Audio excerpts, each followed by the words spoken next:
మీరు చూస్తున్నది దక్షిణ భారతదేశంలోని పవిత్ర క్షేత్రమైన శ్రీ రంగనాథ స్వామి టెంపుల్.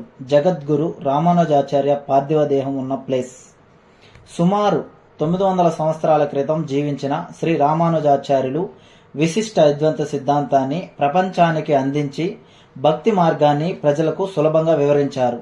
తన జీవితమంతా శ్రీమన్నారాయణ సేవకే అంకితం చేసిన ఈ మహానుభావుడు తన ఆఖరి రోజుల్లో శ్రీరంగంలోనే నివసించి పరమదించారు.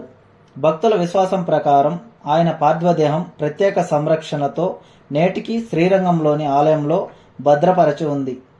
ఈ దివ్య దర్శనం లక్షలాది మంది భక్తులకు ఆధ్యాత్మిక ప్రేరణ అందిస్తుంది.